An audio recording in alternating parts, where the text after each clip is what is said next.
Happy Tuesday, good people. Welcome to the very first episode of the Binge Worthy podcast. I'm your co-host, G Oliver.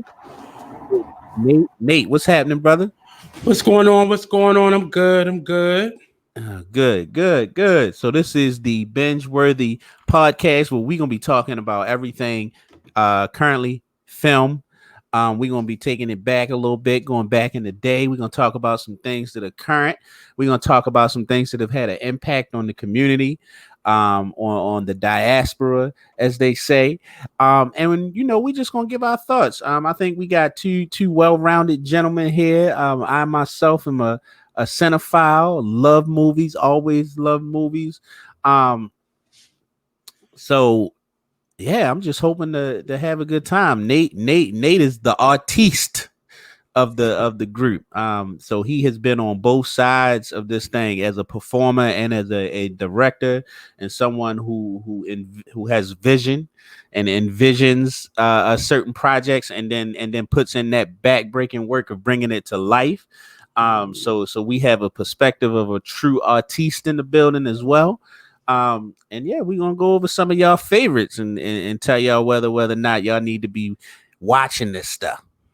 And What's happening, Nate? the overall concept of the show is connecting film and television to our cultural self, our historical self, and just try to balance that out in terms of pulling those elements out of film and TV. It's not too heavy. We will have fun. It will get a little crazy at times, but we want to pick films, and we have picked films and TV shows that speak to who we are as Black men, as Black people. We both are artists in terms of being actors. But for me, I'm learning to be, and I'm starting to be more of a movie TV watcher. So this is kind of my introduction to TV and film on a daily basis. So I guess that's it. All right.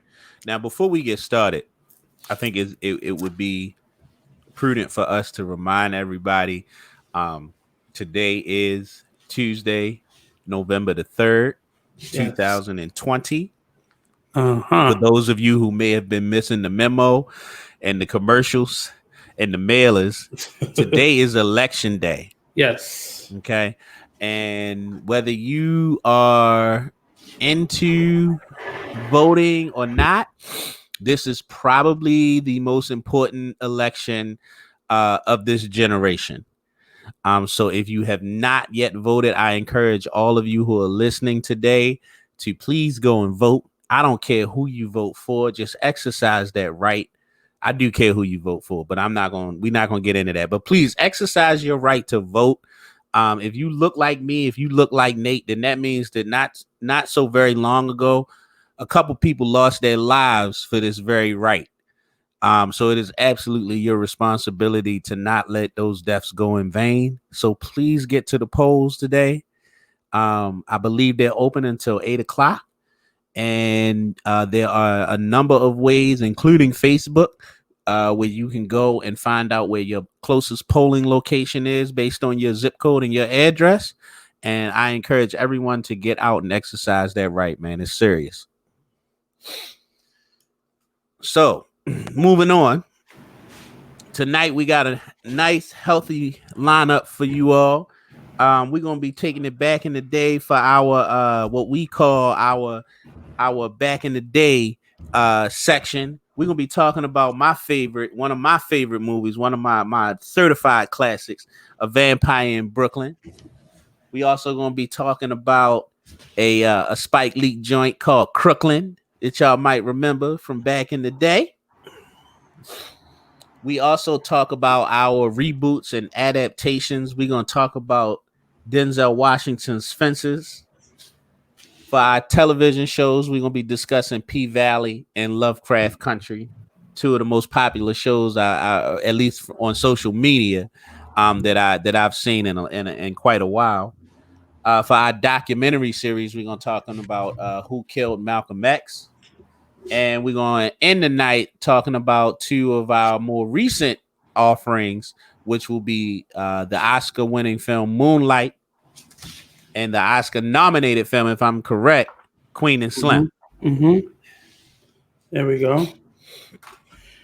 So first up out the box is my man Eddie Murphy. Vampire in Brooklyn came out in 1995. Did that make you feel old, bro? I mean, I was young when it came out, so I'm 1995, starring Eddie Murphy, directed by Wes Craven, co-starring Angela Bassett. Who else was in it? Alan Payne and Kadeem. What was his last name? It wasn't Harrison. I think it was. Is it Kadeem Harden? Kadeem Harden. Yes. Mm-hmm. John Witherspoon was in that joint. Right.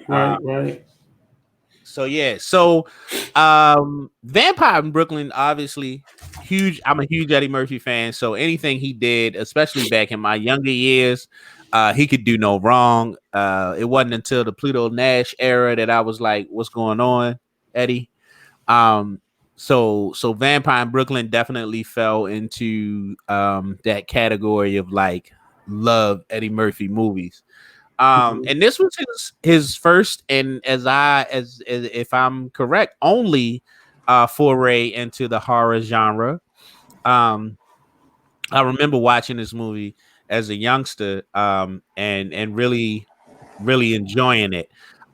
So in preparation for this episode, like I watched it again, and I realized I had not watched it in a while, and I can honestly say that this is one of those gems. It's one of those movies that really does hold up. It was still as enjoyable for me as it was, although it did bring into some questions. And I think the biggest one for me was like, I watched it this time around and was really wondering, like, what would this movie have been like if it had been played straight, as opposed to the comedy, right? Like the excess comedy. Because one of the things I realized is when you watch the movie, you realize Eddie Murphy is really he really a vampire in this. Like, you know what I mean? Like, nah, I ain't cracking no jokes. Like, I'm here on a mission. You know what I mean? And it's like everything else going around was like comedic relief. And I just wonder if the movie had been kind of handled differently, what we could have gotten out of that performance. That's one of my perspectives in it. But that's what happens when you have, in our case, non-Black directors and producers creating work that they think we want to see, and versus when they make movies any other time for diverse casts, and it's more so they are making a movie for people to come see. When our movies are made, it's normally for a Black community that they think is going to watch this because of who was in it. It was an all Black cast. So I'm disappointed in the film in that way, because they had some great opportunities to give us something different from all the actors involved. We knew Angela Bassett was a dramatic actor, but we could have gotten that. I'm disappointed that they didn't give Eddie Murphy that opportunity to show us something different versus, it always having to be fueled by funny. Right. So, in reading the backstory of that, like Eddie Murphy wanted it to be a straightforward film. Less comedy, more of a straightforward film. And I guess the studios really didn't know how to sell it, or I'm not sure if it was that or if it was just, it's directed by Wes Craven, who is, one of the more prolific directors in the genre of horror. And it was his decision to infuse it with the comedic aspects.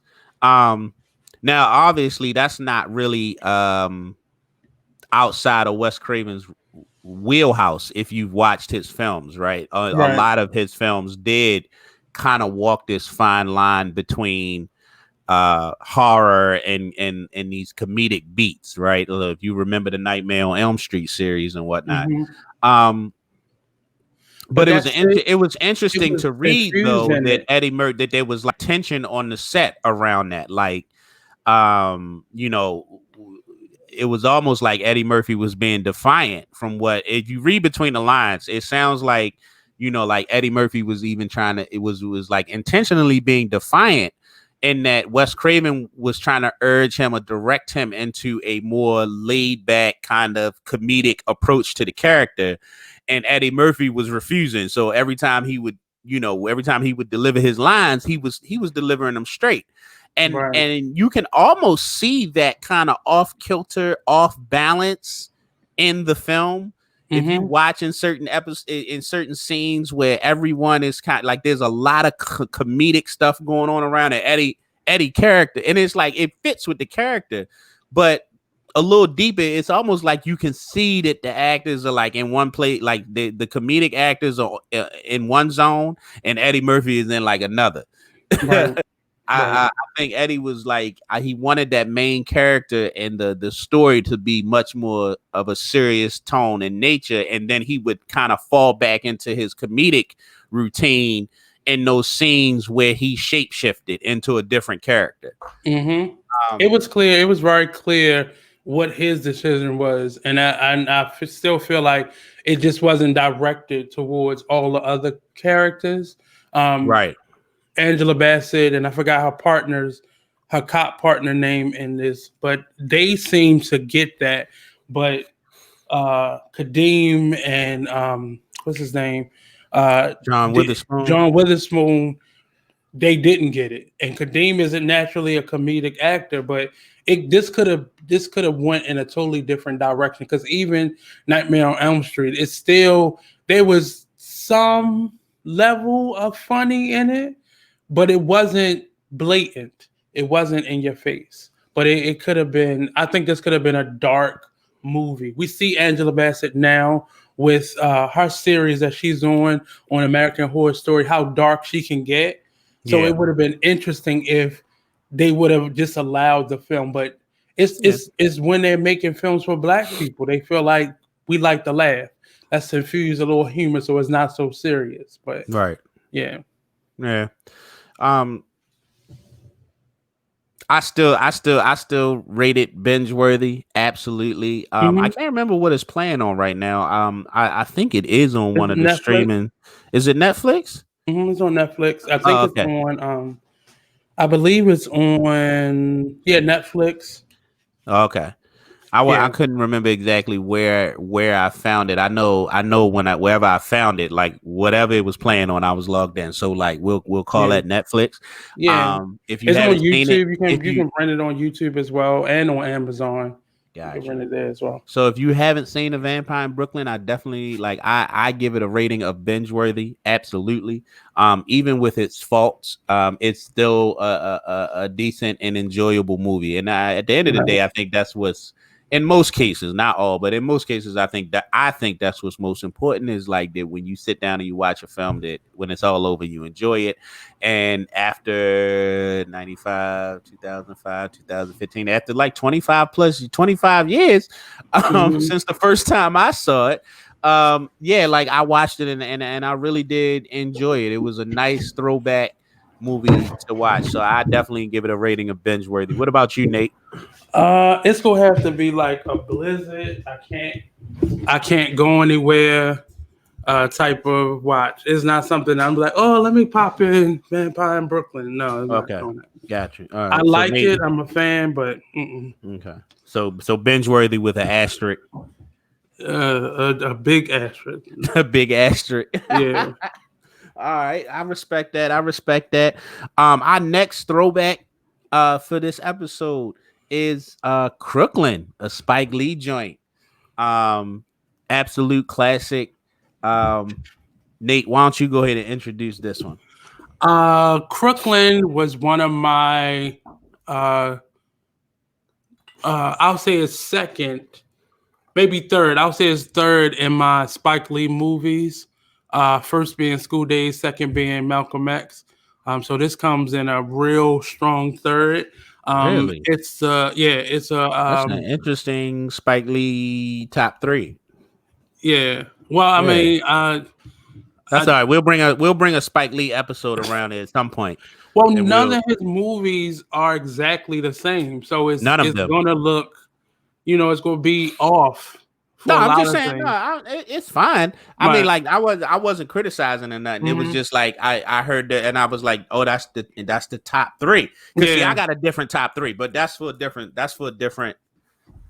yeah. different episode. But Crooklyn, it is it's a family story. It's a sad story. It's not something I like watching all the time because Mm. one of my favorite actresses dies at the ending of it. And for this, spoiler alerts are gonna happen. So I suggest you go watch it because before you watch this, that's why we put out the list before, so you'll have kind of a study guide to what to do. But Crooklyn is definitely one of my favorite of Spike Lee movies.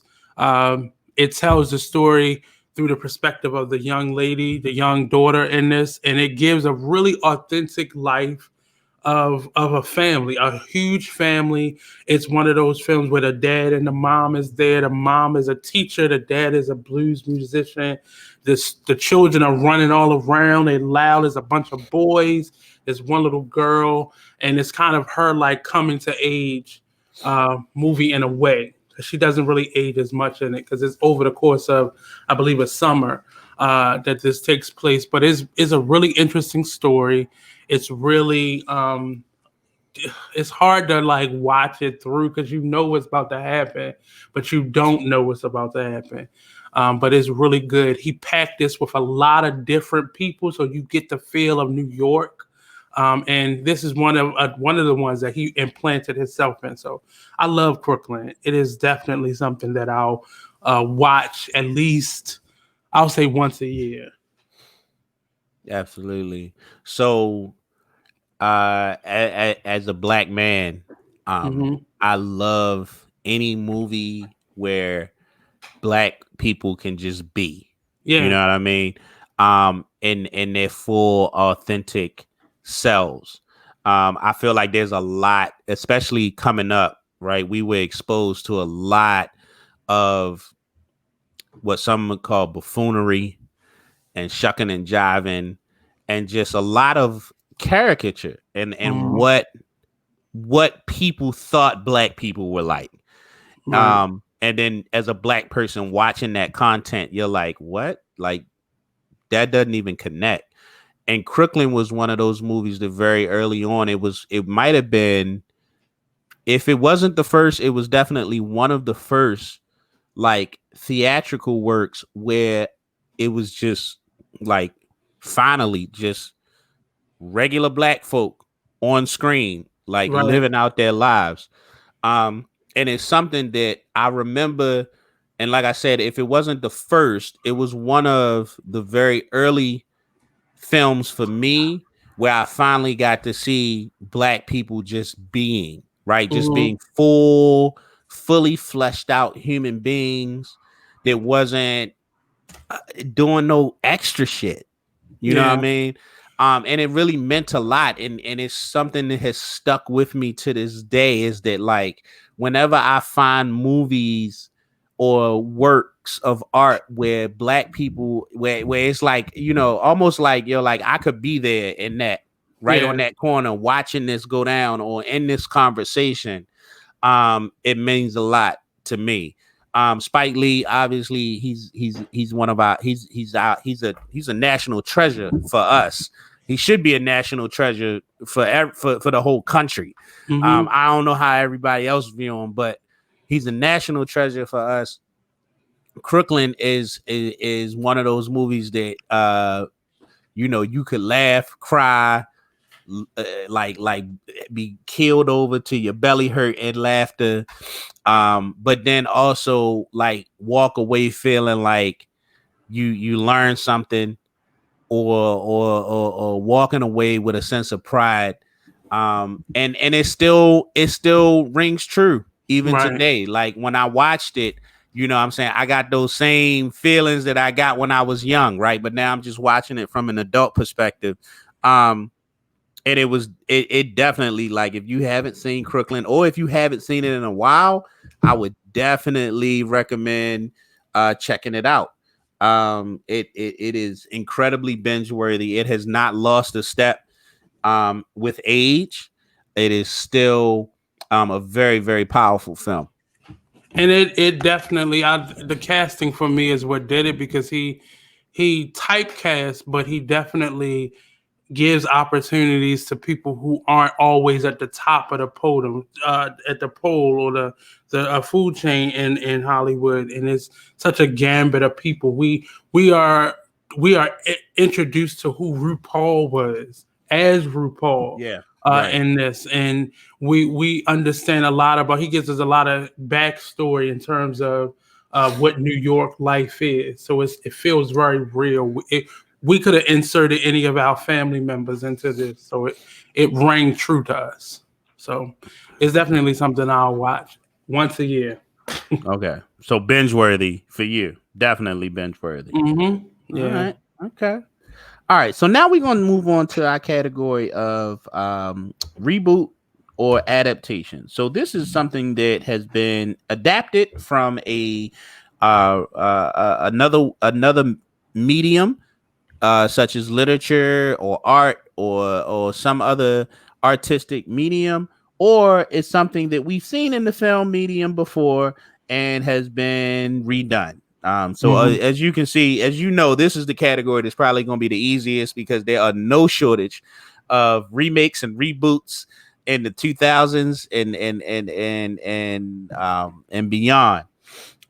But today, because both Nate and I have a very, very special relationship with the theater, we actually both picked the same thing to start episode one with, and that is the Hmm. theatrical version of Fences, starring Denzel Washington and Viola Davis. Um, if you do not know, Fences is it was originally a play, a play that was performed in the theater. Um, it is written by August Wilson, Hmm. who is probably the most prolific African American playwright in existence. Denzel Washington, a few years ago, it was announced that he had struck a deal to bring. August Wilson has tons of literature and work that he's done, but he's very well known for this collection of 10 plays that are all different stories. They're just Nate, you could probably go in a little deeper about what is significant about these particular 10. Right.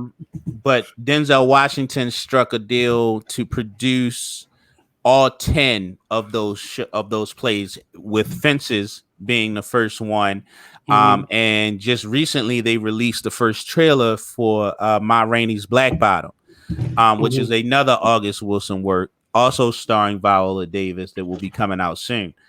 Um, but Nate, I'm gonna turn it over to you. Could you talk to the people a little bit about the 10 plays?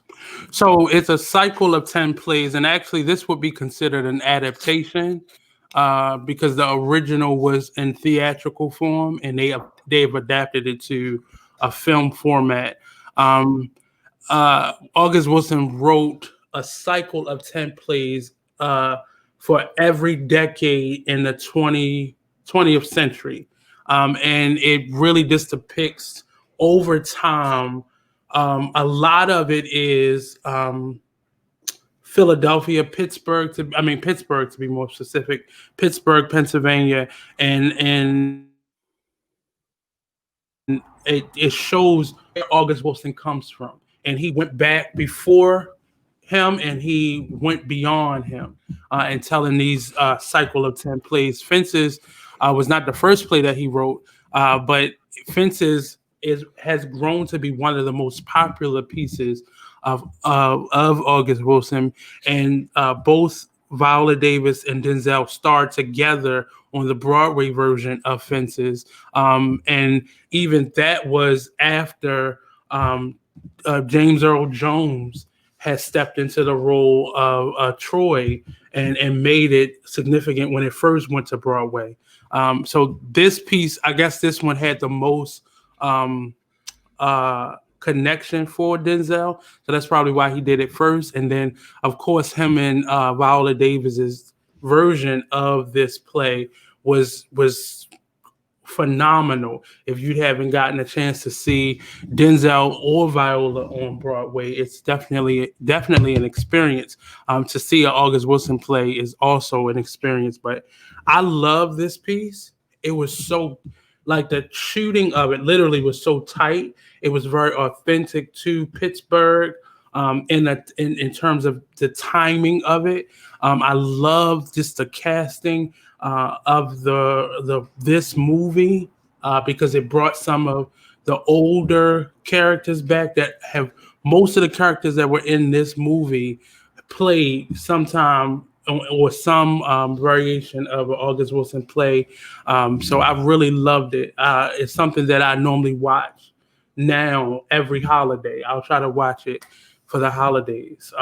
And it actually came around Christmas, so I remember being in the theater watching it and just loving it. I concur. And being someone who has performed theater, I've been in several productions of Fences Mm-hmm. over time. Um, and I typically I like to watch like the theatrical, like whenever they do an adaptation of of something that was originally a theater production to a movie. I'm always interested. One of the things that over the years I have realized that almost always, like there's some spin that the creators of the film will put on it that differentiates it from the theater production. A lot of times there'll be things added to the work, or in some cases, and this has happened with some of Shakespeare's works because they're so long, things actually taken out, as well as other aesthetics and things added in. Mm-hmm. And about 20 minutes, I'll never forget the first time I went to see Fences in the theaters, and I think I saw it. I paid to see it in the theater like 3 times, but the first time I think it was about 20 minutes in, and like I said, I've performed in that play a number of times, so I'm fairly familiar with the dialogue. And about 20 minutes into the show, I remember saying to myself, because I think I might have even said it out loud. I was like, "Damn, yo, they ain't changed a word." Like it is to me, it's incredibly powerful. If you are a fan of August Wilson, then you know just how prolific of a writer he was. So to watch his work go from the page, or what is typically performed in in a theater, and to go to a movie production, and nothing has changed as far as the dialogue, right?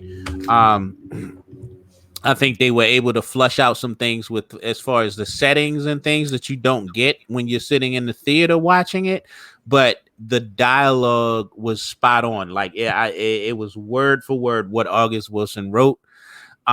It really just showed Denzel's respect for that artist and that work, as it's written, for them to put on a production like that.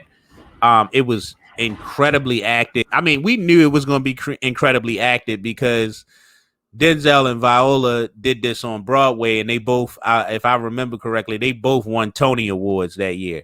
Um, so I know she we, did. I'm not familiar with whether he did. well, I think they both won. If I Okay. remember correctly, they both won a Tony, but she won an Oscar.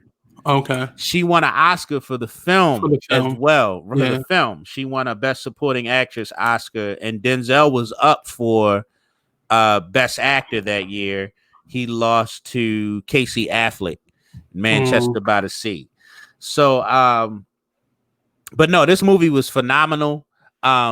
Binge worthy all the way. If you have not seen an August Wilson show, I implore you to go see it in the theater once COVID is over. if you have not seen Fences, it is currently playing. I believe it's currently playing on Netflix. And I would say you need to go watch this immediately. It is a wonder. It is a powerful story about family and sacrifice. It is a wonderful depiction of just life as it being black in America. I would definitely recommend it. Absolutely. And I agree. It's definitely something that you need to watch, and learn who August Wilson is. He doesn't get his just desserts in terms of being a writer in general. Amen. Absolutely. So moving on, we're gonna talk about a few of our TV shows right today. Mm-hmm. Nate, I gotta be honest. I gotta keep it 100 with the people. You picked P Valley. P Valley, I was not able to get into. And when I say that, I say that only I haven't watched it yet. I was them on my list of things that I just never got around to starting it before the debut our debut episode. So I'm gonna have to put this one in your hands because I have not had a moment to sit down and watch it yet. And maybe what I can do is later on, once I do, I can give my thoughts on it maybe in a later episode. But I'm gonna let you talk to the people about P Valley. Tell us about it. So, first of all, Star shook up what had been this steady flow of black TV series coming out in the last couple years, and this year they shook up kind of the schedule and they put P Valley in. And P Valley tells the story of this strip club that used to be kind of like a speakeasy, a concert hall for traveling musicians and such, and it has evolved over the years to this nightclub that is a strip joint in Mississippi, of all places. Mississippi doesn't normally get a lot of this type of attention. We've seen a lot of Jim Crow type of movies there, and it really has spotlight Mississippi for I don't want to say good reasons, bad reasons, but P Valley has definitely put Mississippi on the map for something totally different. The characters are real. The characters are just it's something for everybody. The face of this is a transsexual drag queen. Its character played by this strong black male character that is unapologetically it just wouldn't come out. A gay black man, and it really tells the story of so many different people, and it did it in a way where it wasn't too much, and it was able to reveal a little bit. It has one central character that kind of has tied a lot of things in, and hopefully, and I know they have a season 2 coming. Is going to take off. So at the end of this series, I think it was like 9 or 10 episodes. The paint is what they call the strip club, and it had been taken out of the paint down in the paint. Paint, yeah, like the paint, like I'm painting my house. Yeah, it's pronounced that way, but it's not spelled a little bit different. Okay. But down in the paint is the strip club, and it really you see the gentrification work its way into a small town in Mississippi, like everything else, and that becomes the central kind of antagonist in the story. The gentrification, the people who trying to switch it over and bring in casinos and high rises and such in the middle of Mississippi, of all places. And it really, we see them take the paint and they lose the paint, and at the very end, they get it back. and then that's how we're left. So we don't know what they do with it, what's going to happen to the paint, how they're going to transform it. All the strippers in this TV show really give it life, breathe life into it, and Gotta love the it's. strippers. I mean, but you will see stripping. There's just, I mean, nobody. I think our block here in Baltimore is known Norma Jeans. That's what you will see, Norma Jeans. That's when you think of the paint, think of Norma Jeans. Not too many bullet holes and such, but you definitely go get a feeling of your local strip club when you get it. It's not a pretty, Or just type is that feel. is that really is that Norma Jeans, or is it just black strip clubs? I mean, well, you Because still got sometimes the the classy ones, but this is not. This is somebody's abandoned warehouse that they've turned into a strip joint. So it's the roughness of a black strip club without all the prettiness, and it's definitely got its own charm to it. But it's not. You're not going there for the wings. Okay. You're not. So it's definitely Okay, I see what you're saying. but it's still a story. All the sensationalism that is around it, all the spectacle that is around the series. Uh, you have gay love scenes in it. You have heterosexual phone sex scenes in it. You have a little bit of everything for everybody. Some domestic violence in it. It's generational dysfunction in it.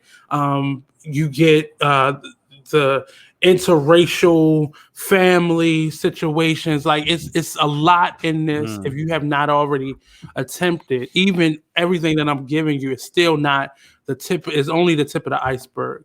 But I would say watch this. If you're a strip club fan, watch this. And you get to see some turns and twists. And I just can't wait for season 2. I really can't. This got me into watching streaming networks because I was really, really against it because I thought it was just another trick to get our money. But I love it is. It is. It is. But I love how everybody has a story now, and there's a place for everything, and everybody to be able to tell their story. This story would not have been told maybe 2 years ago. I would love to know how long it took for this to get on TV. Okay. But it's definitely something I think you representation should watch. is a big thing. It's becoming a big thing. And regardless of how, I think it's all for the better. I think anytime that more people get to see themselves in our popular culture, the better off it's going to be. Right. I'm looking forward to checking it out because, it's funny. Like, so from social media, had me, I think maybe the reason why I had not watched it until it came up here was, and I still, and like, I didn't get a chance to watch it just because I wanted to catch up on some other stuff. Like, so I watched stuff that I'd already seen, but just to kind of gather my thoughts around it. And I just ran out of time before we gathered to do this thing. And like, P Valley is like what, 8 to 10, 12 episodes or something. So I think it's like 9 or 10 episodes. Yeah. So I was like, dang, I knew I wasn't going to be able to finish it in time. That one Sunday or odd day that you have just to yourself with no babies around, of course. Right. That don't happen much these days. Right. But even if you watching 1 or 2 at a time, you're gonna get into it. And yet, what I'm loving about these series is especially on streaming networks, you get the full hour. You're getting the full hour, maybe 56 minutes or so, but you're getting a full hour of TV, and you're not, all these commercials. You're not getting all that, so you're getting a full hour of TV. So they're getting to show you stuff, and you see the arc of the story, and it's not just situational. It's definitely unfolding throughout the series of it. But you get to see the actual story, and it's not pushing you through so fast. But it's still like, even every episode after getting a full hour, you're still like wanting more. If it would have went on for another half an hour, we would be good. But Mm-hmm. it's pretty good. It's really good. I'll say it. Well, I'm interested because um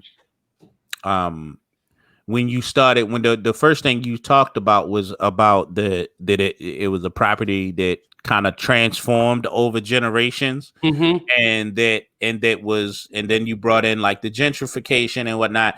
And I noticed that a lot of our shows have been dealing with that. Like a lot of, so I recently started watching a show, what was that, Queen Sugar, Mm-hmm. where the family owns the land, and they come to find out that the land it was like they bought it from the family that were they slave masters, and they've been trying to get it back ever since and all that. So like that whole relationship between like property and land ownership that gets Yeah. passed down, um because we know that there's a lot of stories Mm-hmm. around that, and how that land was either gained, lost, Right. and everything in between. So I think it's incredibly important that we pay attention to stories when they're told. Like when those stories are told, we need to be paying attention, But because this, that's very much. you see that as a common thread in this as well. Like Mm-hmm. it's really heavy on family ownership, property ownership, and how we deal with it. Um, Gotcha. but this piece has some very familiar faces in it. Some new faces, but definitely some very familiar faces. Isaiah Washington is in this. Okay. Um, oh my God, I cannot think of her Oh, he name. working again? We ain't seen him since he cut somebody out on what was that, Grey's Anatomy? Yeah, I think that was I think, and there are plenty of interviews with him. I think things get blown out of proportion when you're a black man or a black person in general. Mm-hmm. So what would have happened to a white actor didn't happen for him. But this will redeem him in a way. I I think don't this know will about that, Nate. I don't know. My it boy didn't. Mel Gibson ain't been working since he went on his racist rant. So Yeah, but I feel like it's the he still got circumstance. his money because he I was a producer. He produced his film, so he can still make movies if he wants to. I mean, Uh, I'm pretty sure Isaiah Washington got his money too. I'm just saying, like, I don't know if it's necessarily because you black or necessarily because you just got caught saying some shit that people found deplorable. yeah, Um, but if you watch a lot of the interviews, you will see that what was said about him wasn't all the way true. And I'm oh, not okay. taking up for him. I'm I just saying didn't. it I don't wasn't all the know. way true. I heard that he said some derogatory things to a cast Hmm. member. So, but I don't know the whole story. But we can get into Right. that another day. But he's in P Valley, He's in so P we definitely Valley. need to check that out. But yeah, we also see oh my God, I cannot think of her name. Uh she's in everything. She's like the black mama in everything now.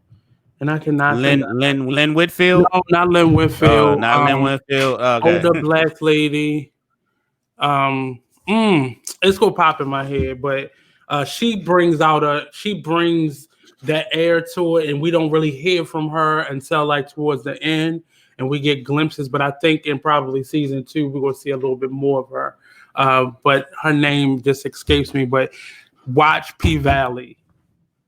Watch it. If you I get to will. watch it all at one time, Hmm. you will walk away a different person. Don't turn away when it get a little rough in the watching, but just let's get it in. So you saying I'm gonna be a different person after I watch it? Because maybe I Uh, shouldn't watch it. I don't know if I because want to be a different well, person. I kind because of like who I am.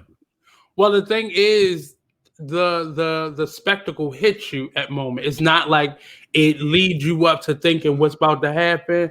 Stuff that's happened, and you like, whoa, wait a minute. You just get hit in the face with Oh, okay. Oh, okay. Okay. So yeah. it's jarring at times. It's very jarring at times because you don't Okay. expect for certain things to happen. And then as the season went on, it really started to get a little like, wait a minute, let me hold on to something for a second. But it's good. It really is. Okay. It really Okay. is. All right. All right, So, so definitely a binge worthy in your book. yeah, All right. I would definitely So suggest watching all the episodes back to back if you can, if you got that type of time on a lazy Sunday or something. got you. So P Valley is currently available on Stars. Yeah, stars. Um, The app. I don't know how it was on cable, but I think it's in rotation. But this is on not a show for kids, so make no, sure you put the kids to bed before you start watching. right. Um, yeah, Nate calls it binge worthy. I will get back to you all at a later episode with my comments around it. As soon as I get a chance to sit down and really and watch it. Mm-hmm. I've heard a lot of good stuff about it, so I'm actually looking forward to sitting down and checking it out. Our second television show is another one that I think we're gonna have to come back to, just because like I feel like, oh my god, I feel like it's just so much. It's so much. Yeah. But Lovecraft Country. Um mm, mm, mm. Misha, oh, what is her last name? The young lady who produced and wrote this is the same young lady who did the show Underground, which Yeah. was also really good. Um it's just if you haven't seen Lovecraft Country, like, you see the previews, so there's gonna be some, like, I think you get that there's gonna be a little bit of like horror, a little sci-fi. Um but it's really like, it's one of those shows, kind of like Nate, what you were saying with P Valley, and how like you think what's about to happen, or you think things happen, and you just like, it just throws you. It's like, what? Mm-hmm. Lovecraft Country is that. Yeah. um Lovecraft Country, like, I love it. It's one of those shows, like, sometimes like works come along and I realize, I was like, like, it's just, and I hate, it's just like, like, if black people had not had to fight so much for basic shit, like, this is the quality of shit we would get on a regular basis. Yeah, and You know what I it's mean? everything Because that we wouldn't like. It's mystery and sci-fi and a little it's right, anime it's on everything there. they think that we wasn't interested in. Right, right, Right. right. You get everything. It starts with literary references that I feel like 10 years ago they'd been like, oh, like, Negroes don't read this. You know what I Mm-hmm, mean? So to watch so many black people, I remember how, like, that first episode, and like me, someone who loves literature, immediately recognized the literary references in, like, in the opening of Lovecraft Country. So mm-hmm. there was H.G. Wells, there was a Princess of Mars, sci-fi literary works that were referenced in that very opening scene.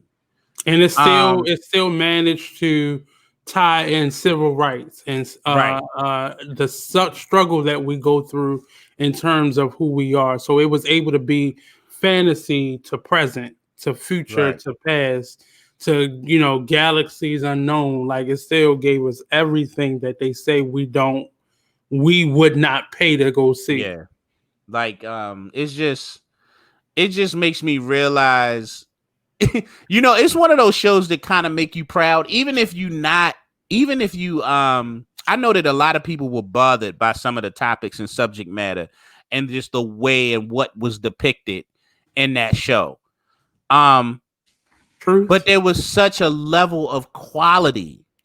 You know what I I mean? And like the historical ground and mhm, foundation it had, because we start off with the Green Book, and that becomes right. like the whole basis of the movement of what we're doing. It becomes, but it then goes off, and every single character got a moment to be highlighted and spotlighted. There wasn't any extras in Yeah. this.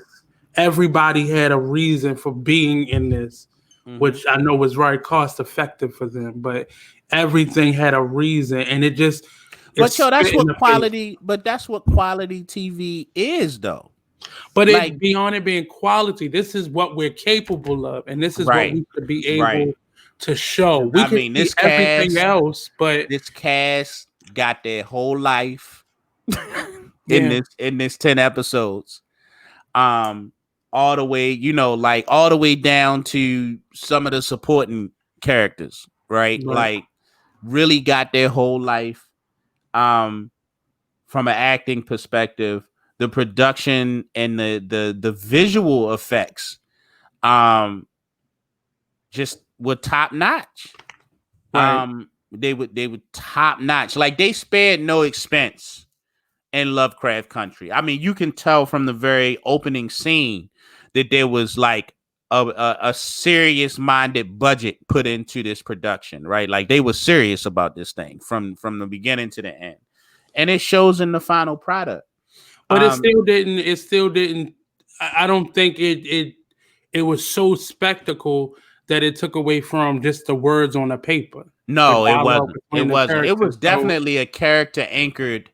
story, Mm-hmm. but in those moments where it called for the pricier visual Special effects. effects Mm-hmm. and then even understanding how the film industry works, and that, what I'm saying, like, there were a lot of, at least from what I could ascertain, there were a lot of practical effects in that. Mm-hmm. So a lot of like puppetry and animatronic and makeup, what Right. I'm saying, like makeup work, but the quality of it, you could tell, that it was just a serious, it was taken very serious. Mm-hmm. And it really presented itself as if, yeah, this is just a sci-fi horror with a black cast. Watch that shit because it's good. You know what I mean? Like, it was just something about it. Like, they made that shit like they wasn't banking on just us watching it. Right. And then when you think about it in the larger, like, the effect, and like, if you look at the chatter and the social, and the presence of Lovecraft Country over the ten episodes, you realize that it wasn't just us watching. It Mm-hmm. wasn't. I Um, think. I think what I and throughout our conversations and these episodes, you'll hear me reference the pendulum a lot, the pendulum effect yeah.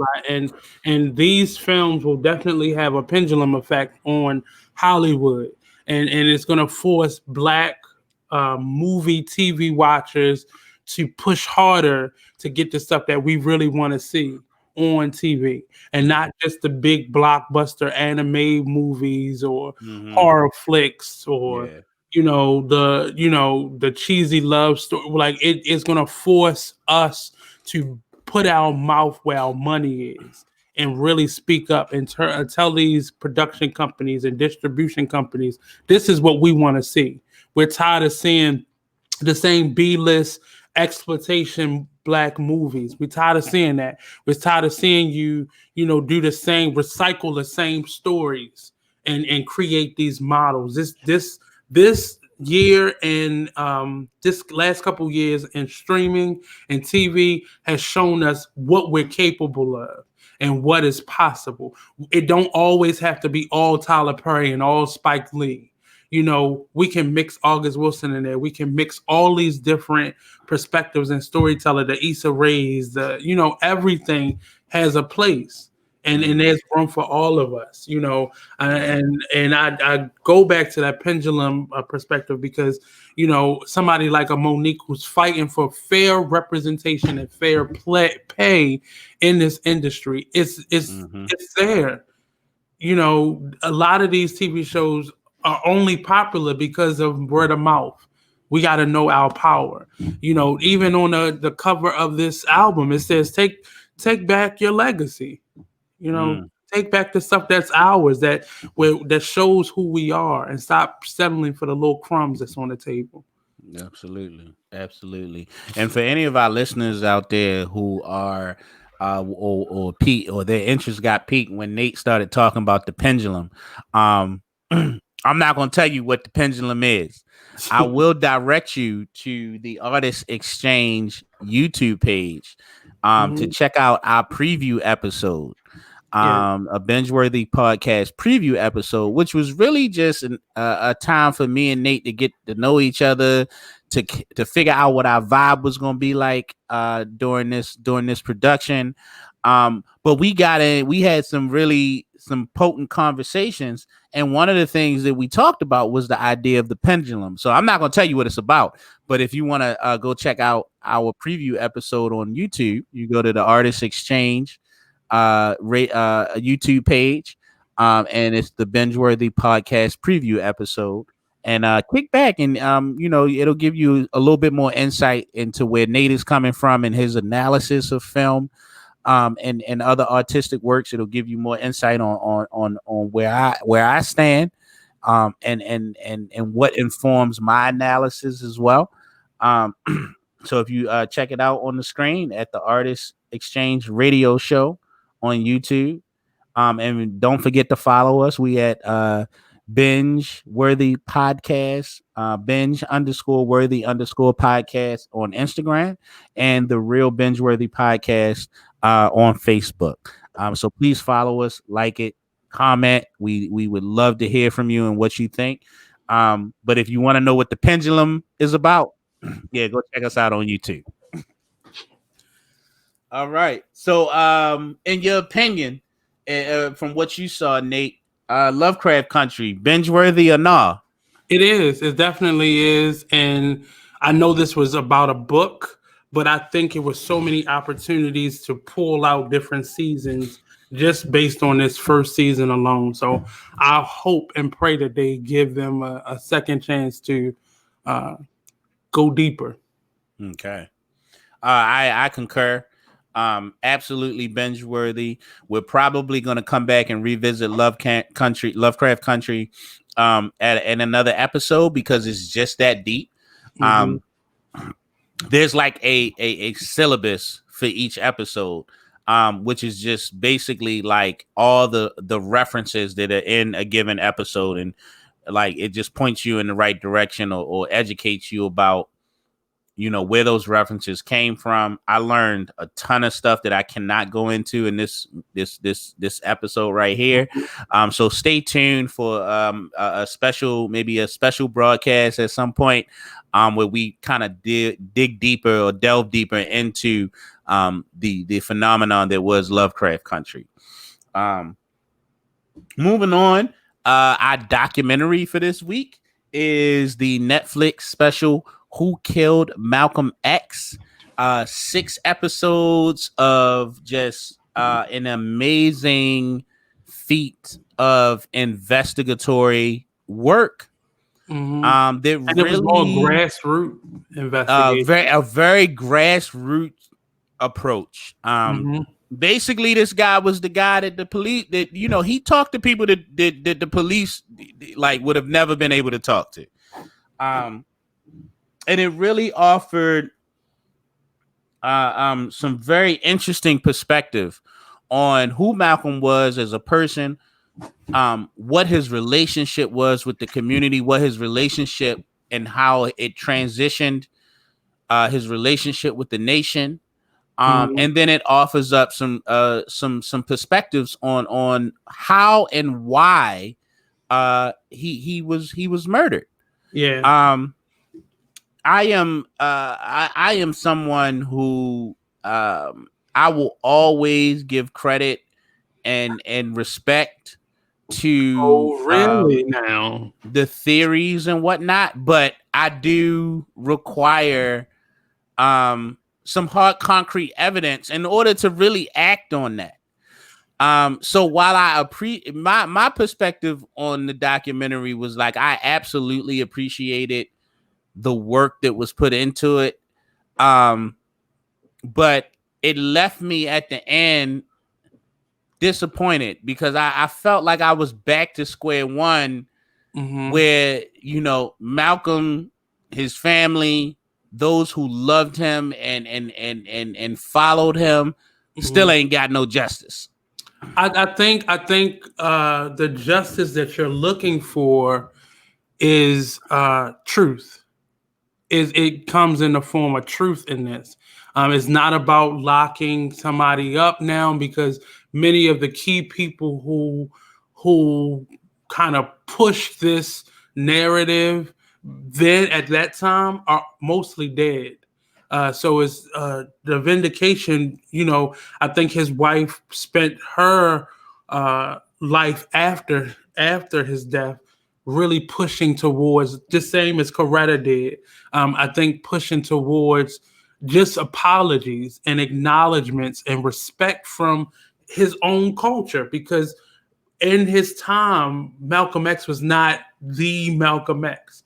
Many people did not follow him. Many people did not respect him. Many people did not give him the just deserves. They looked at him as merely a attention seeking individual. So the person who we have reverence for today was not, it was not nearly as much respect given to him in that moment. He had plenty of followers, but many people felt he was just attention seeking, and that was the brand that was put over him. He was just a media whore, basically. But I think the vindication that you may be looking for comes in the space of truth. I actually watched this again. I watched this again in preparing for us to record this show, and it's things that you have to watch it again to listen to, because it's the factual information that you're asking for is in it, but I think it's masked by a lot of personal feelings and conversations about who he was. So I would say maybe this may be something that we have to revisit again once you watch it again. And I suggest you watch it again and just watch it without any preconceived notions as you had before, and wanting an answer. So don't seek an answer. Just look at the information that's being given, and Well, then I mean, yo, like, hold on, will give it to you. The documentary is entitled "Who Killed Malcolm X?" Yeah, I think, but that was Question mark. misleading. I think it was a And misleading title, though. I think it was. And like, listen, I get it. Like, I've watched. I'm a big watcher of documentaries. I get that. That sometimes, yo, like, you have to be. I guess you come to expect the fact that like you're not always going to get in a documentary. You're not going to always get the resolution. Right. Like, there's never documentaries very rarely come with a tidy, clean ending. Right. And that's fine. Like, I didn't think that took away from the experience of watching the documentary at all. Like, I definitely think it's binge worthy. I would recommend it or advise anyone who asks that, yes, you should definitely check it out. And I guess because it's the topic, it's Malcolm, right? And now, like, for a lot of us young black men today, Malcolm is at least at some point who we look to, right? Like, Malcolm was the equivalent of Tupac. You know what I mean? Like that. A little bit beyond him. That was just, well, that's a matter of opinion, but that's who we look to for like that raw honesty, and that rebelliousness. I think that was very attractive. Like that rebelliousness is just like, and I think that's what I think would I can compare him to a Tupac, not so much in his in on an intellectual basis, but in that spirit of rebellion, that spirit that I think lives in all of us, to various degrees, and a lot of times ends up dying out at some point because of just life. But that spirit of knowing that this ain't right. You know what I mean? Like, what's happening out here ain't right. And I ain't going, and I'm not fitting to sit for that. But in the controversy around his death, I was looking for more. I was. And I you said it. You said that, I went into it with preconceived notions or Mhm. whatnot. It's hard for me to take that subject matter and try to look at it objectively, or like just like kind of like put everything that I already know out of my mind while I'm watching it. That's a little difficult, but I think we have to, especially in today's world and how documentaries are being made. It's from such a perspective, such a niche perspective, and it's not just a everything timeline story. Even the gentleman who is spearheading this conversation and narrating this was initially a passion project for him. He needed to know the truth. That's all he wanted. He wanted validation of his love and respect and reverence for this man. He wanted closure.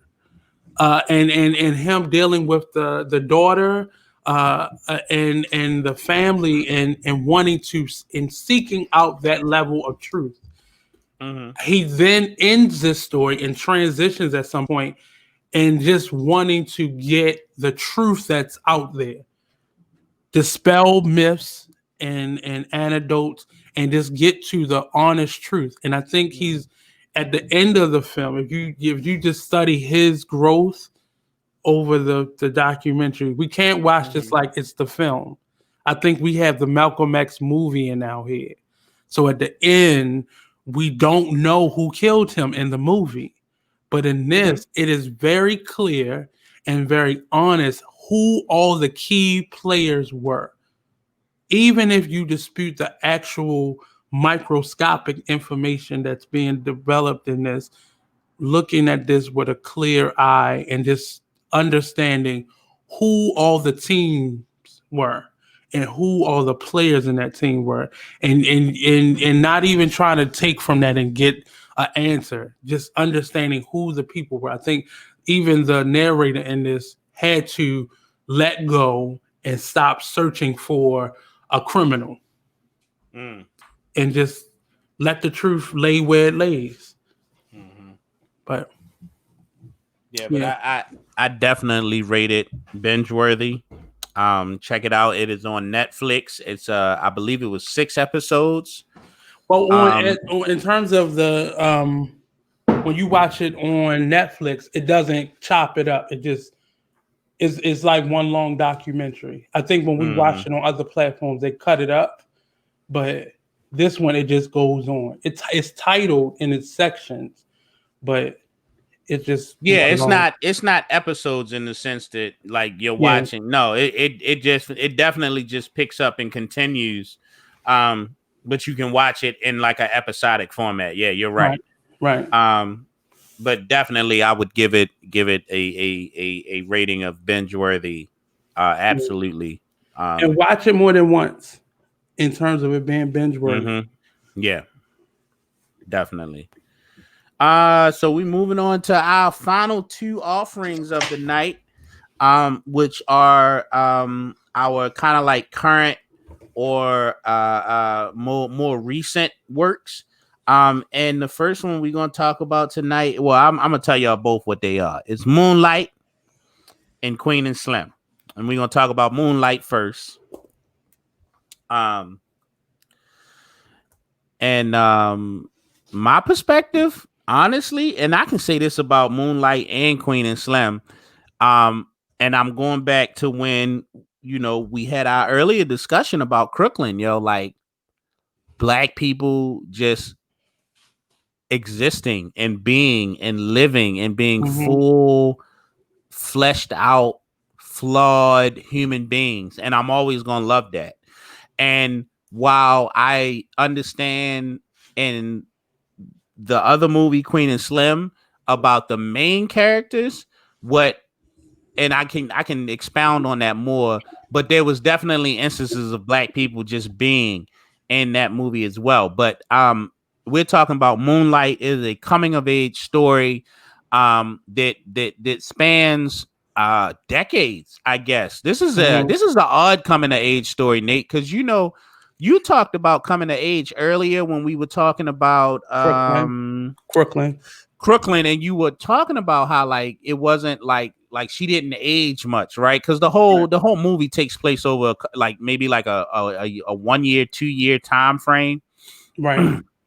But most coming of age stories really are about like that one point in life, right? Mm-hmm. Where you kind of like you have this experience that transitions you from your more adolescent stage into your adult stage.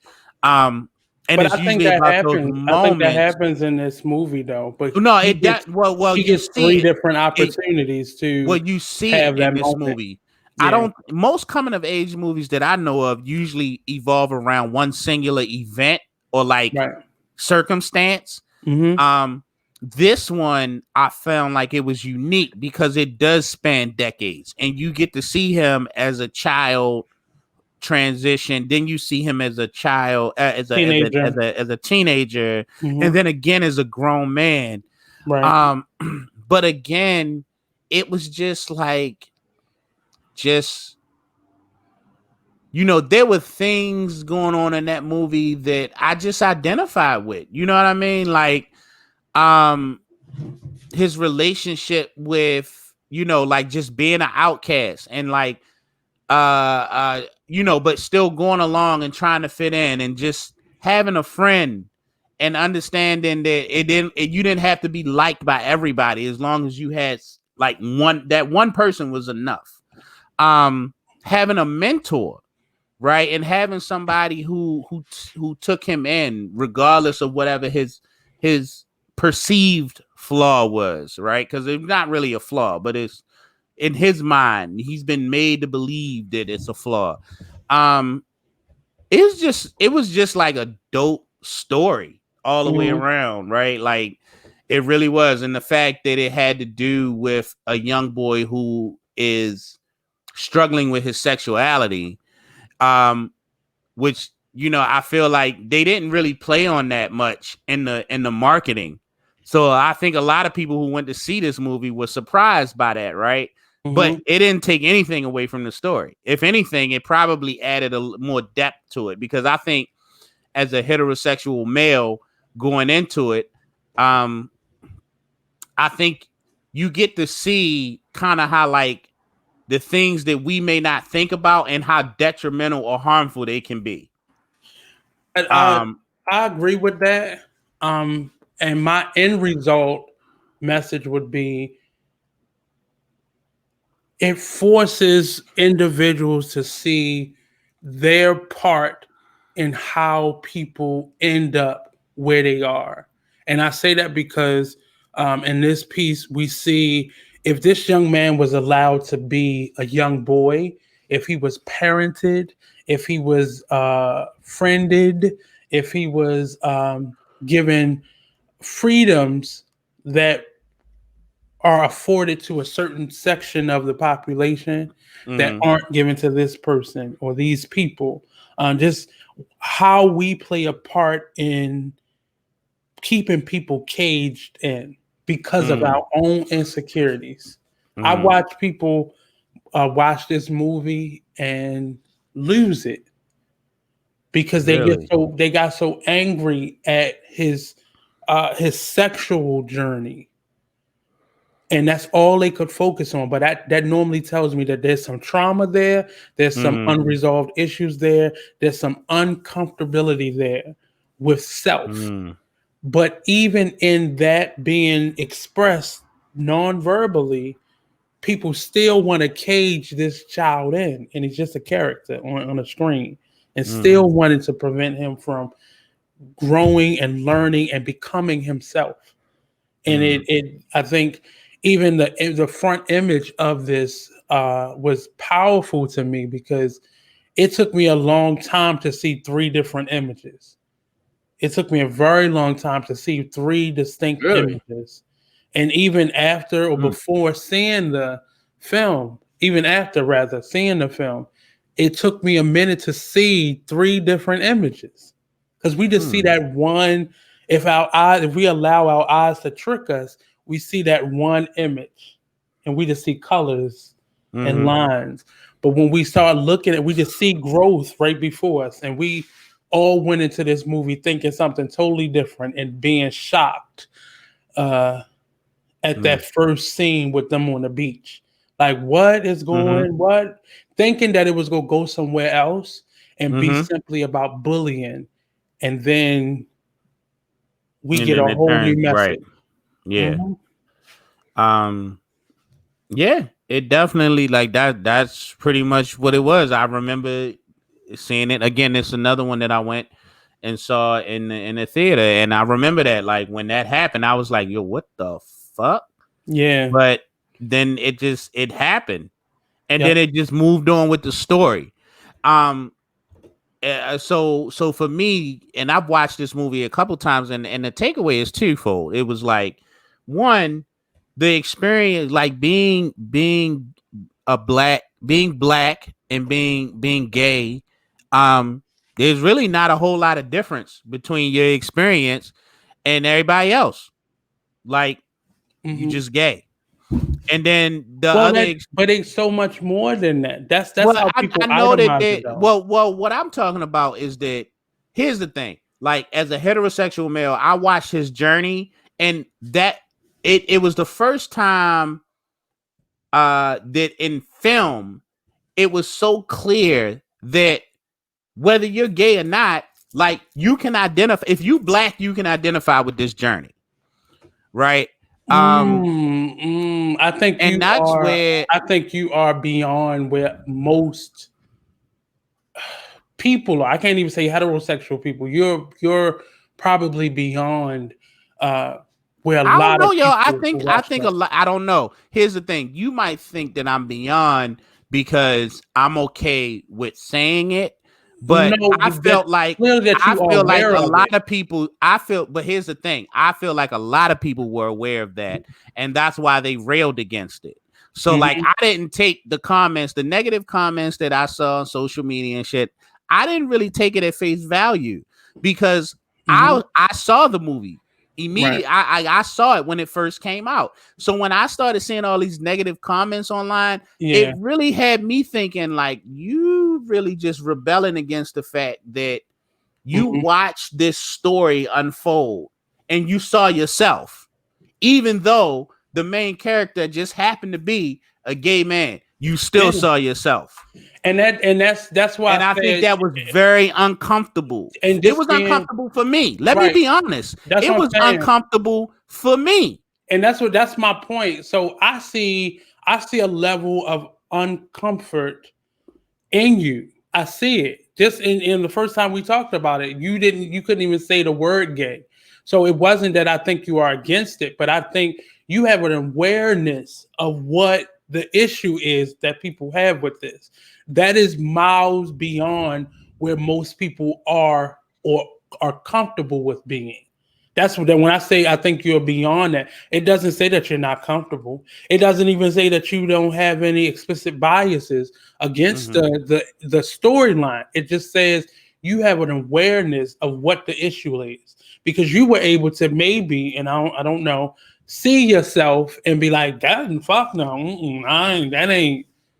But still understand what the story is. That's the Mhm. artist in you. That's the performer in you because you're able to separate yourself from a character because that's, that's really what this is. This is a character, but that character has very realistic uh, undertones and overtones and everything about it. And that's the issue that we have.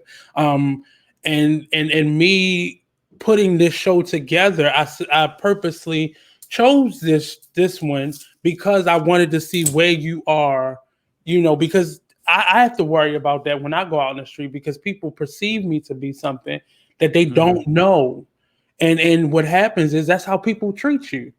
People Mhm. treat you accordingly and they keep you at distance. They don't help you get ahead. They keep you from moving forward and so Right. on and so forth. But I think this story highlighted what the issue is. People Mhm. see themselves in this character. And it doesn't mean that you're gay or you have issues with your sexuality or you've been mistreated, but I see myself in this. We all have at least one parent that ain't the best parent, that ain't good at all, you know, and we have family members and we have people who chose us as family that take us in and treat us good and help us to Absolutely. matriculate. But that still doesn't help us from or keep us from making mistakes. And you know, his life journey was a clear indication of what many of us black men go through. But people were still unable to see that because of his perceived sexuality. Because of his sexuality. Mhm. And yeah, I agree with you 100% on that. Mhm. Because the funny thing, like I don't know, in Moonlight would that's why that movie is just really sits on a pedestal for me, because Mhm. it was able to kind of transcend, at least for me, Mhm. um a lot of preconceived notions and even maybe biases that I Mhm. may have had. Right. Because I really like watching that whole journey. Was just like watching, for me, it was like I was the focus was the journey, Mhm. not his sexual preference. But Right. you Even though couldn't that help but played to a see part. that though. And then but at the same time, it was such an integral part of his journey. Yeah. Right. And And you other can't get people around but it was the very, story. It was the very other story of uncomfortable. other people in the story as well. We don't Mhm. we only talk about his sexuality, but we don't talk about this circle His jerk that relationship happened with with his these little mother. boys or his mother, or you know what we thought that black man that was supposed to be his mentor, what we thought he was going to do to that boy the whole movie. Mhm. That most of the movie that man was in, we just knew that this black man was going to touch that child in an inappropriate way, and the And level of freedom he had with that child. I didn't get that. Why? And Mhm. I get why people thought that. But That's I not where never your it's mind went. that's not where my mind went. But That and really that speaks to the journey you've had through life. But I've been a person who Mhm. an adult male was inappropriate with me a Okay. couple times. So my mind was, what is this man going to do to this little boy? Mm. And that just speaks to our experience. So I had some So explicit like biases going into it. I think Moonlight was just a movie that made everybody uncomfortable when they saw it. Well, I mean, and And it I was feel like that was that kind is of the beginning of, and I'm not saying there was never any movies like this, but I think that movie kind of put a stamp in time and made all these other movies, the Queen Slims, the P Valleys, all of these movies possible. And I know that's given this one movie a lot, but right. prior to this movie, it would have just been another faggy movie. Mm. That would have been that blatant, and it wouldn't have had Mm. any real depth to it. And what I was going through that whole movie thinking, like, please don't let this man touch this little boy. Like I just didn't want that to happen. And that created a bias in me because this man, it never gave me any indication that he was a pedophile. Mhm. But in reality, we know sometimes when children are left unattended to, it opens them up to people to be able to come in and be abusive and Right. inappropriate to them. But that happened to him from the children that was around him, not the adults. The children were mostly inappropriate around him. That whole scene where they're in the bathroom playing with themselves with each other, like on one hand we put that out our mind because all those kids in there were straight in our mind. We put that out our mind, but for me to go right to the older man in this and be watching him, like that was crazy to me because I'm going in there with that bias on me, and you know, but this movie was a lot, and I think you should watch it more than one time. I'm still uncomfortable watching it a second time. I It's have not heavy. watched it a second time It's heavy. because you just not ready for Like I just said, you're not ready for it. So if you know it's happening and you go in and watch it anyway, yeah. So yeah, So Moonlight, um, directed by Barry Jenkins, starring Mashallah Ali. I absolutely and I'm sorry, Mashallah Ali and Trevante Black. yes. Um, I absolutely recommend it. I think that it should be required watching. I have a thing when it comes to that. Mm. Like you don't require it, but like realistically, like I feel like every black male needs to see this film. Would you watch this with your sons? Absolutely, Okay. absolutely. Probably when they're a little bit older. I think Hmm. they're a little like they're 9 and 10 right now. But as they got a little older and can really kind of grasp certain concepts and things like that, where they're not just watching the film, but they're actually cognitively evaluating it. Hmm. Yes, Yeah. absolutely. That was heavy. But we got one more left. And our final film of the night, Queen and Slim, which was probably as divisive, if not more divisive, than Moonlight. Nate, what tell us what you thought of Queen and Slim. So I just saw it, and I preface this by saying there are movies that I purposely choose not to watch. And this was one of the movies on that list that I was choosing not to watch because, like Moonlight, um, like Lovecraft Country, and a number of other movies that we go watch and TV shows we go watch on here, it's uncomfortable because you already know what it's going to make you feel, and not just on the police brutality side, but just in general. I spoke about this movie with a couple young ladies, and part of it was part of the conversation. They said everything that I wanted to say.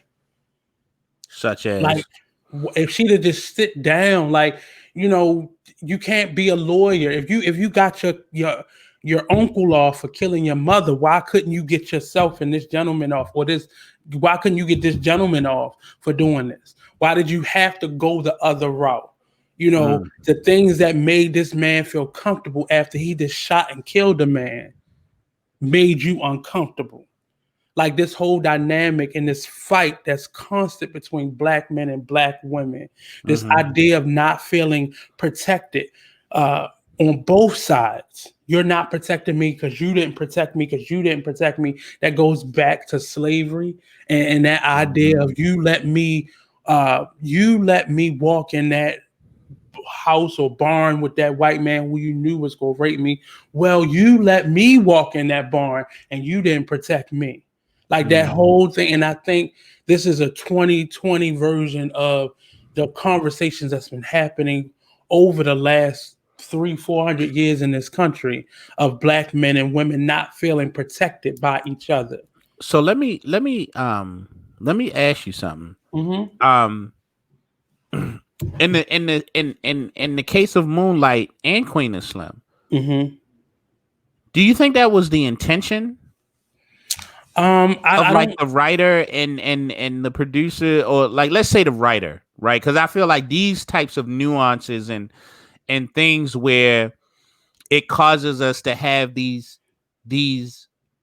uh larger conversations, right? Visceral Based off of the reactions. way that the movie, the just based on the way that the movie itself unfolded. Do you Mm-hmm. think that that's something that's being done intentionally for us to like should like first of all, like the conversations that I've heard or been a part of when it comes to Queen and Slim and Moonlight, they were Mm-hmm. absolutely conversations that needed to be had.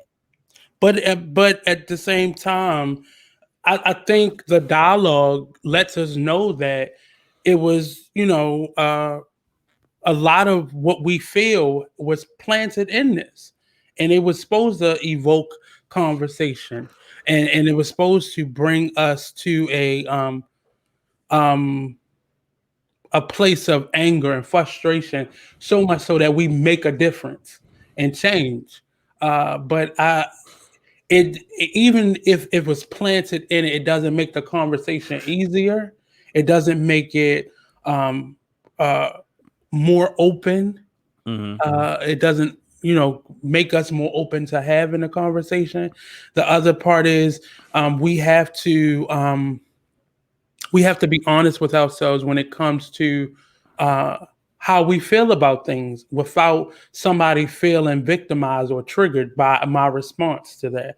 A lot of the things that I felt, it wasn't necessarily, there were things that I felt towards him, but there were a lot of things that I felt towards her, because I am a man and I've been in a situation where I didn't feel protected, and not that I feel like this woman should be protecting this man or baby or nurturing this, but I felt like there were But moments that's where the where, conversation go a lot. right, And I right, think that's why right, for a lot of when you talk about, like, I just feel like black men are missing from so many conversations right now, because like we are in the uncomfortable. right now, and specifically black heterosexual men. Because Now you about to start I've something. been in conversations where, listen, and I don't want to ever not acknowledge, like, the decades of silence that gay people have endured, right? But I noticed that there are a lot of conversations and just things going on in the black community where, like, But yeah, like I feel like I'm black gonna say gay to you, men are having their moment. Like they are mm, speaking. yeah, That's what but I it's see. coming. It's speaking, but still getting slapped on the wrist for it. Well, hold on. Like, We're still being everybody called ain't gonna misogynistic. agree, no matter what demographic you come from. Yeah, Everybody always gonna have something negative to say. but the But moment that it's you not are, about the responses that I'm focused on. I'm focused on who's engaging in the conversation. And it seems to really be missing black men in general, but Mhm. then black heterosexual men I think it's happening though. But I to think the to percentage, the extreme. yeah, but in a micro way, because all types of men are having these conversations. What's happening is the greater majority of men are choosing not to have it because they want to be so supportive of black women that they refuse to be vulnerable. They refuse to be honest. Well, They're wait. I don't think that tracks though, mm, because if you really believe that black women deserve to be protected, and you really believe that black men need to stand up for black women, you got to be vulnerable. Like, the mm, first thing that you have to do, the first thing that that wasn't my statement though. The vulnerability that I speak about is me telling my truth. I can be vulnerable and support you in your truth all day long. That's easy for black men. We do that all the time. okay. But on the other side of that is, okay, I'm respecting you as a black woman coming from this black man, and I see where you've been cut off and squished down and shrunk. But this is what my problem is with you. And that question, that statement doesn't get Mhm. said, even if, well, I would hope that it would only happen if you have an honest experience with it. But look how many conversations we avoid having about um, absentee or neglectful mothers. We avoid that conversation. We Mhm. avoid that conversation because that doesn't happen. That's stupid. But we all know that even if a mother has custody of a child, she can still be neglectful and absent Mhm. and living her life or trying to have a relationship with the dad that she's no longer with versus raising her child. Mhm. We have these conversations, and I know all this didn't happen in Queen and Slim, but I think if they had been given a chance to have a relationship, these things would come up because these two obviously had issues within themselves, and one more in different ways than the other one did. Mhm. And I think Queen of Slim will bring up, and I think it hasn't necessarily happened yet. I've seen a little bit in the comment section, but I don't think enough people have really watched it and was really ready to be honest and have a conversation, because as a black man, I still feel uncomfortable saying certain things because I'm gonna be looked at as misogynistic or that person or woman hating. And it's just my honest experience. I've seen women who are no good. Who Now let me ask you don't- this: do you feel like that, like in a vacuum? Do you feel like that all the time? I've felt like that for the greater portion of my life because I was raised by women, but I've more so have felt that since Me Too movement has started.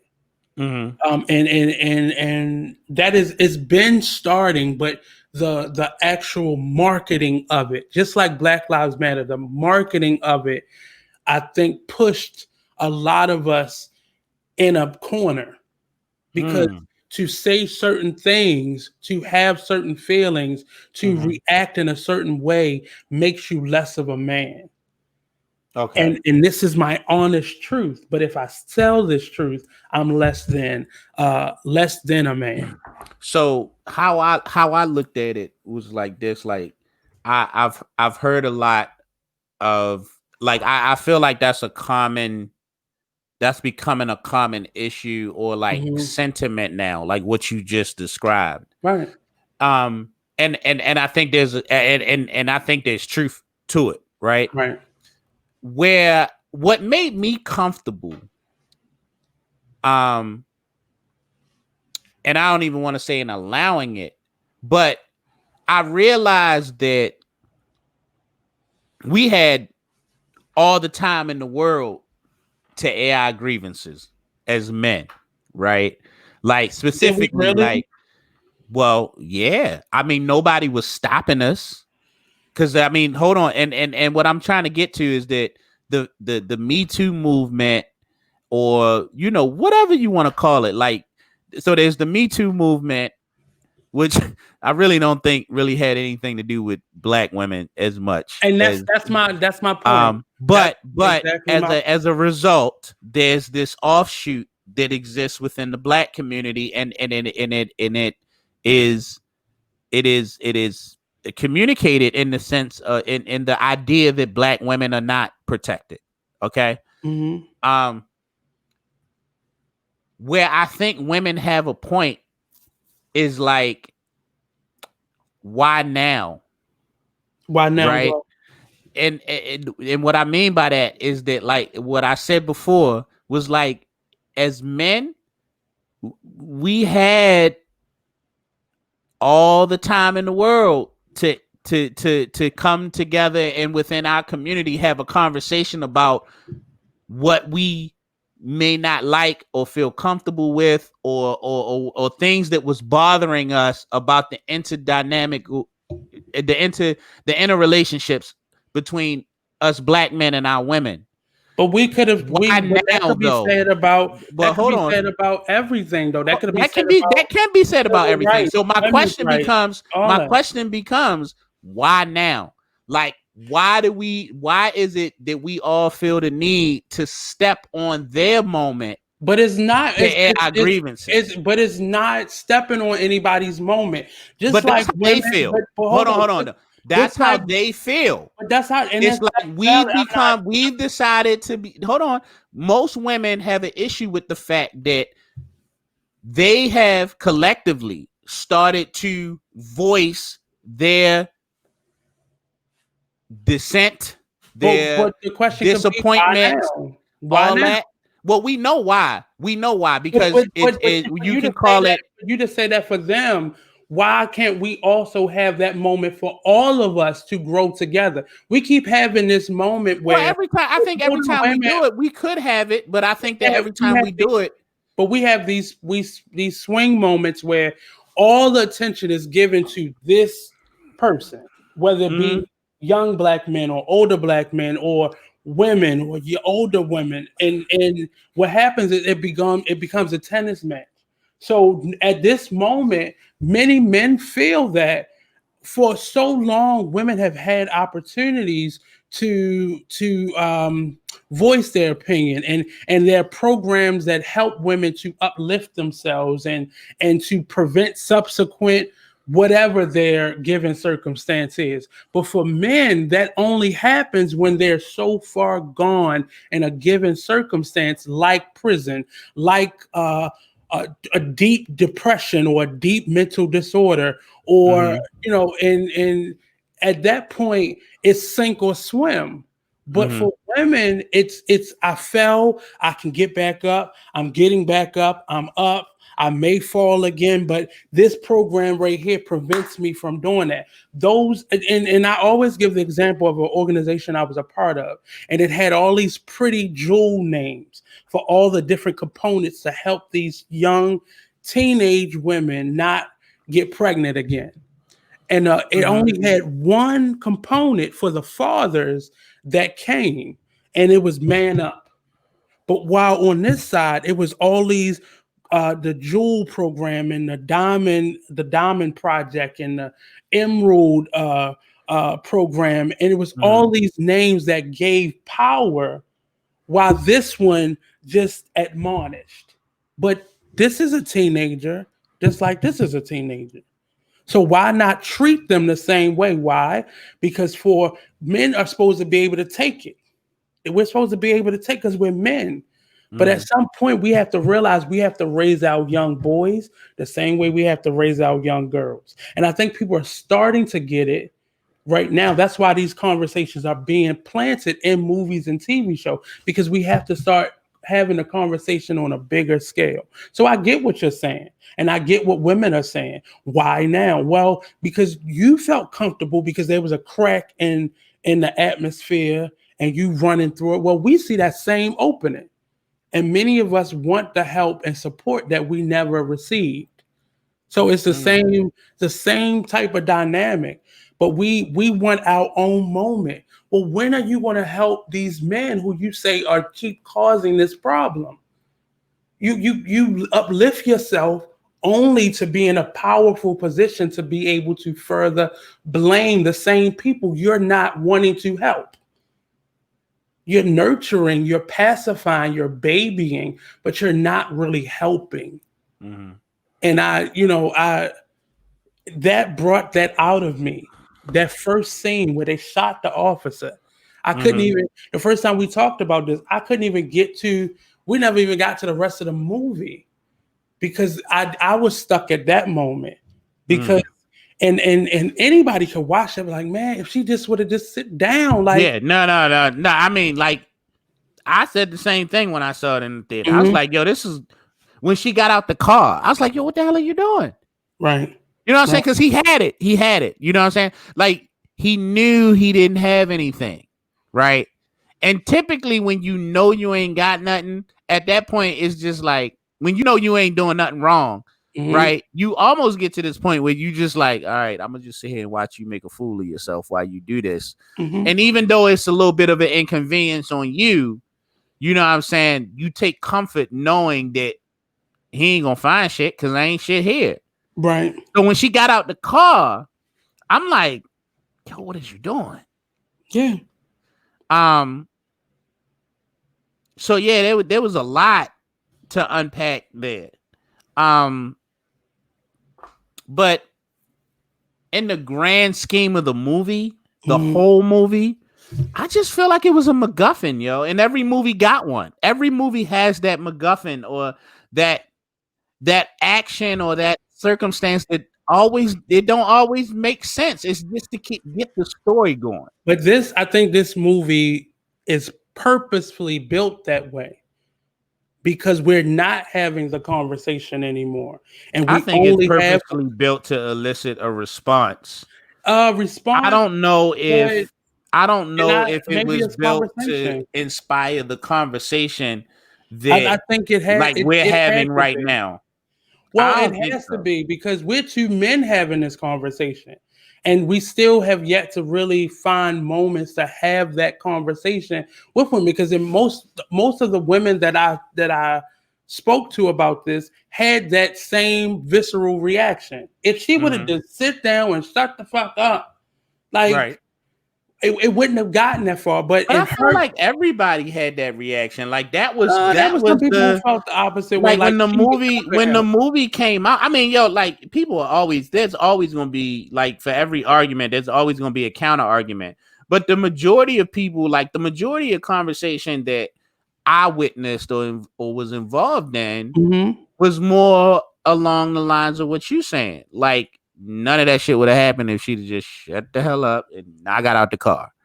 And I feel like we were all in an agreement on that. Right, but did it throw you that other women felt that way? But if they were in that same situation, what would they have done? It's easy to speak on something on hindsight. Or if you're not in that situation. I honestly can't remember how I felt about women who were like arguing in the opposite direction. I don't even remember. I don't even think I remember there being a whole lot of women arguing in the opposite direction. Like, yeah, I don't remember me personally having conversations with women who were like justifying her actions. Right. But it's a relationship because in real life, men and women have those relationships. And I think this movie brought out of some of us some of that frustration we felt about not saying anything. Yeah. And just letting things be what they are, and I'm gonna let you have the floor, and I'm not gonna be disrespectful, and I'm gonna give you that. But it brought out some of those hard questions that we have, and them hard feelings that we have. Because many of us have experiences. One of the things about go ahead. I'm sorry. Go ahead. No, go ahead. One of the things that really kind of got under my skin was this. There's this lack of acknowledgement around like what we should do versus what it's like to actually be caught up in that type of situation, right? So when I hear people say, if you'd have just done this, if you'd have just done that, right? I think what's so beautiful about those arguments and that conversation is that you can apply those to real life situations, right? Like if Philando Castile had just kept his hand on the steering wheel, if Mike Brown had just put his hands in the air, if Tamir Rice hadn't gone outside with that gun, with that toy gun, if Sandra Bland would have just quietly and nicely submitted herself to arrest. Right. There is a very, very visceral difference between what we all think should happen in a situation like that and then how it goes down, because it is always like there's two factors. There's the cop that you're dealing with, but then there's also the individual that is engaged in that interaction, right? Because if my problem with the Queen and Slim argument with if she'd have just never got out the car, or if she hadn't done this and she hadn't done that, it's like it's our fault. It's always comes down to being our fault, right? Yeah, you know what I'm saying. And my thing is like, but see, I think part of that we have to get that to completely out of our system. And that was my point. This conversation had to happen. It wasn't necessarily just our interaction with each other and we go ignore that this white man was wrong from moment one. We know that is the obvious moment, but let us fix our relationship. So we know when we in this situation, we got each other. Because we both can turn up in this moment and both be dead. But at the end of the day, just thinking about this movie, the confrontation was on camera. The problem became when they fled. That was the problem. Because then other things happened as a kind of a subsequent to that one moment. So would you have stayed? The cops? Because I wouldn't have. I, If if it that would, had been me, if, and if that had been me, I'm mhm. out. But they I'm go not sticking find you around. though. They go, They are. and you're just giving them the ammunition that they need. Like, why not stay and fight? Why are we always fleeing? So I think that then becomes the next argument. The flight that they took, like what was because I at mean, this they was trying point, to get out the country. I mean, yo, like yeah, here's the thing, yo, like for some people, like here's the thing, yo, like the stand and fight. Yeah, that's a nice notion, but I think mhm, most black people know, like even in the clearest case of self defense, if you kill a cop, you going to jail. yeah, Yeah, and I think that, don't be an average Negro, don't be an average black man or woman who gets into an altercation and a cop end up dead. Don't be one of those. Don't be a 50 to $100,000 a year person with a family who can't afford like a Johnny Cochran level lawyer. mhm. You going to jail.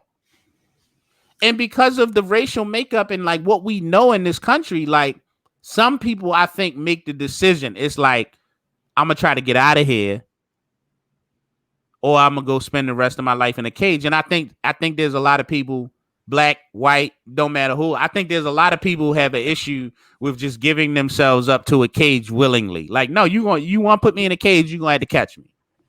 And I that I understand, but I think And that's how I looked at it. And the fact that she was a lawyer, I think that was what made it all the more powerful of a statement for me. Because again, he would have said his reaction was, let's call 911. Her reaction as a lawyer, she's like, what's wrong with you? No, we need to go. for We need to me, go. We need but to get the hell out of here. I see, know the law. I know what's about to happen.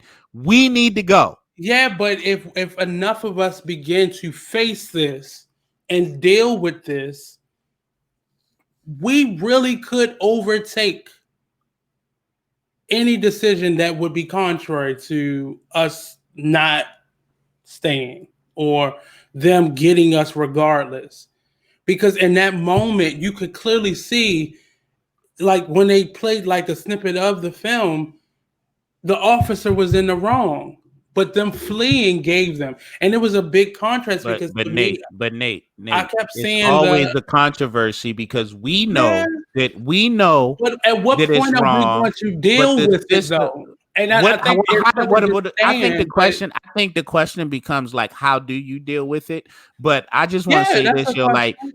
like we thought that body worn cameras and this age of everything being watched and recorded was going to change something for us, But it and it has hasn't. though. It But it has. hasn't though. But Like I'm telling you, Walter Scott was shot in the back while he yeah. was running away. But what I'm Tamir saying Rice was is, gunned down by a what police they, officer. but what they're saying is now we're not going to take it. But at the But same they, time, but but you so can't that's keep the running argument. away from it That's though. the You can't argument. keep, and I think the whole basis of this is we can't keep running away. Whoa, wait. We I think can't. you taking the analogy of what happened in Queen and Slim and trying to apply it as if we're not running away from anything here in real life in the United States.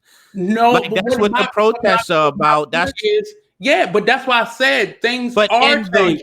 in the But that's my whole point. Things are changing. are Things they are though? getting, but they are changing because they're getting to a point where we are not just gonna just let this go over. We're still at a point right now where we get really selectively angry and then it dies down. But we do let it go over. Like. But that's my. But I'm Hold on, wait a saying minute. we do that. Time out. There's nothing to suggest that we are getting to a place where we're not gonna let this stand anymore. Well, And there, well, if the you whole really believe selective that, then anger, you're the whole not paying selective. attention. I'm not even talking about the selective anger, Nate. I'm No, talking about the but fact that's that what I'm speaking on. That's what I'm personally speaking on because what like anger is anger. Why does it matter whether my anger is selective or not? Why because the does that, like, what does that mean? consistency will help us get through this because we're not being consistent. Every time a black person gets murdered by the police or gunned down unjustly, we're consistently rioting. We're consistently like this. What happens? We let it go. Yo, we can't go on. It can't go on forever. People got like that's what I think is really messed up about the whole situation. You can call it what you want, yo, but like, how many days can you be outside protesting before your living situation and your basic needs not met no more? Well, I'm asking you as a person. How many days? I got 14. You got 14. I got 14 days of protests. So if we put ourselves back at a Montgomery bus boycott, you would have caved after 2 weeks. 2 weeks. And you would have got back on the bus. Yo, that's what I'm telling you. That's where most people at. And like you can't be no help. No, hold on. It's a whole different economy. It's a whole different economy. It was a whole different way of living. It was a whole different way of living. If you want to sit here and act like that don't make a difference, that's your prerogative. But I'm asking you, Nate, personally, how long could you, Nate?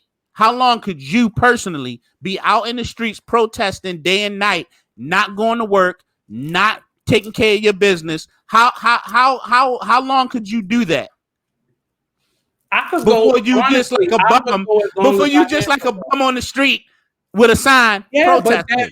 But the bum on the street. So this is no bums on the street have ever gotten anything done. No, but listen to where I'm going with this. That problem becomes we're not connected. My whole point, and us choosing Queen and Slim, we're not connected. So if it takes us a year to get our point across, we got each other. So I don't have to be out there 24 hours a day because you do this amount of time, I do this amount of time, and we rotate. We share the responsibility. So it's not just 10 people out there arguing and protesting and fighting and all that. But that's what we're doing now. Well, that's a problem. That's what I'm saying. This is a problem for me. No. What I'm saying is that the protests and the calls to action, they haven't stopped. Like this has been going on nonstop consistently for like 2 years now. But it's going to keep going until we decide, okay, we need to figure out a plan for all of us. We can't keep being angry in this moment and let that subside until the next video surfaces on Facebook. But why? But hold on. Like, and I'm not saying everything needs to be simply just a protest, but you need to have people on all different fronts of the argument. We need the lawyers, we need the educators, we need the parents, we need the protesters, we need the people that are funneling the money into the cause. No, you're right. It's all hands on deck. Right. But we're only looking at it from one front. You know, the frontliners, and it's so many different fronts to this. But hold on. I don't think that we're looking. First of all, like I know that you're not looking at it from one aspect or one angle. I'm not looking at it. I agree that there are some, and probably more than there need to be, who do look at it from one angle. But that's the interrelationships that we're gonna have to work out while we trying. My whole point. Because I think what you're saying, and like I think what you're saying, and I get, and you're right. I was never that point. I was never in opposition to. Mm-hmm. It's just how it gets done, and there has to be some give and some take in any relationship. Mm-hmm. And like just to bring this conversation full circle, I think that the give would be for black men to let black women have that moment right now, and then when they're done, we have our moment. I don't think that anything good is going to come from both of us having it. Life isn't fair, Nate. I'm not. I don't know. That's a very elementary school way of looking at it. Okay. Well, hold on. Well, let me just say this. But this is what I think is fair. It's the same thing. I think it's fair. But it's the same argument that we have been saying about people who are rallying this. What, the all life ain't lives fair matter. argument? No. The fact that Black lives matter, but these people are over here saying all lives matter. We're not saying that all lives don't matter. We're not saying that gay lives or trans lives don't matter.